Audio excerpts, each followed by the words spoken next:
So, if for any reason whatsoever you found yourself without a pot to piss in, for want of a better word, and you needed to boil some water,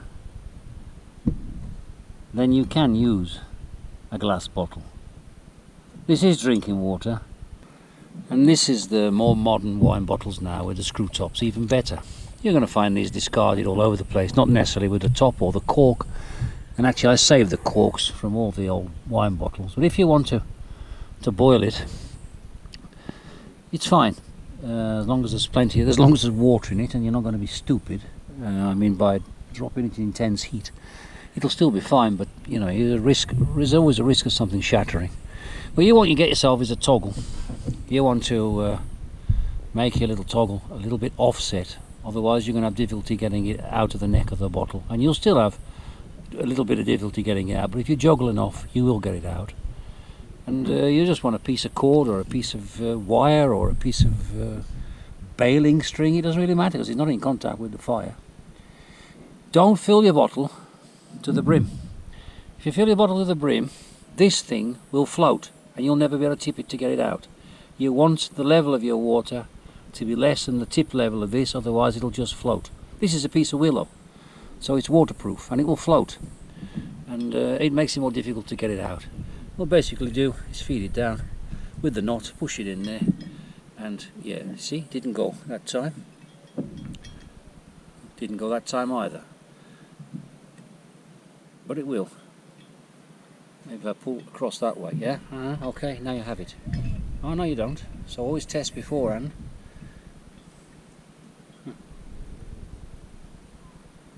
Let it get wet a bit. Okay. Now I have it. Now we have it. And now we're going over to the shot where I actually used it and boiled water in it. As I say, I'm not even going to attempt to jiggle this out, but there it came out, you see. There you have it. Whether you catch that on film or not, I don't know. And put that back over there so we don't lose it, and we have it.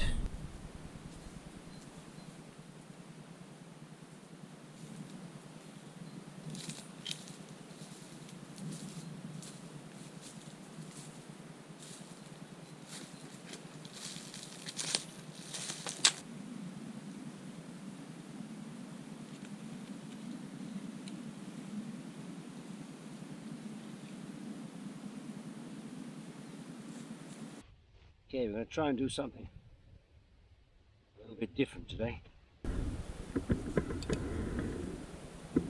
A previous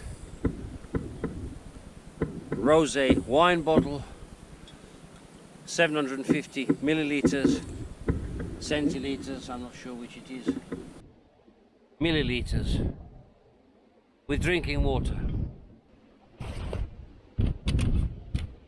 What we're going to use to make our fire in today is the vegetable steamer. It is a vegetable steamer. We've got a piece of tin foil that we're going to use to hopefully cut down on scorching of the earth underneath. I'm not sure it will be 100%, but we'll work with that. We have a wind deflector if we should need it. New, I haven't used it yet. Pinguin, or something like that. In this fire tin of mine, my Surefire, I have some fat wood, although I think its properties have more or less dried out. I haven't used it. I have some firelighters wrapped in foil, because they do lose their properties. They'll dry out if you don't protect them. I have a cigarette lighter, and I have some little cuts of inner tube, rubber inner tube, to help me get a fire going if everything is damp or wet. Today it's windy, there hasn't been any rain for a little while, and the sun is coming out and the drying out effect, so we shouldn't need anything more than this, he says, full of confidence.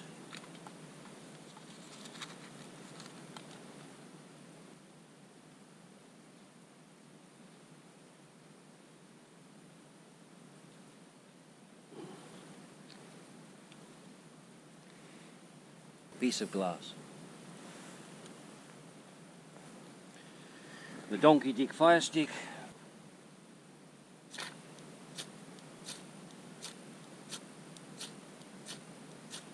Gotcha. Gotcha. Boiling the water in this.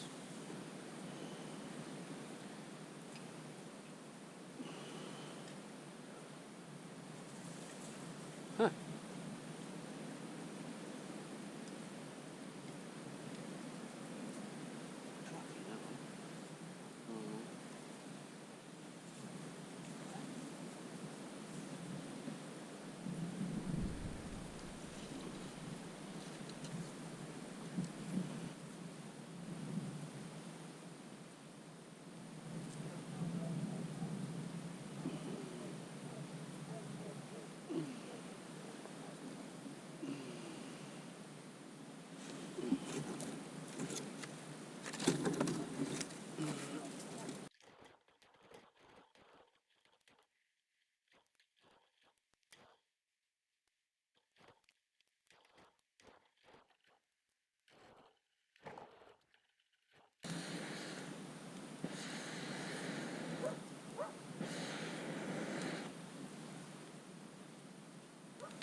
We got the rolling boil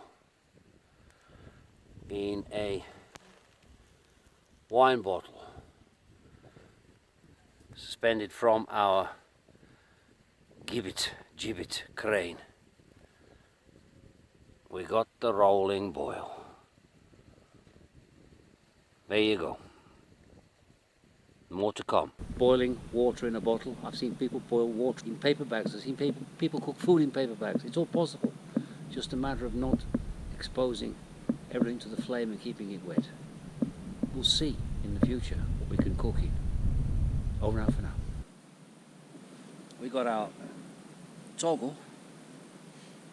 We're going to drop our toggle in our soup box. We'll lift it up and we're going to suspend it on here.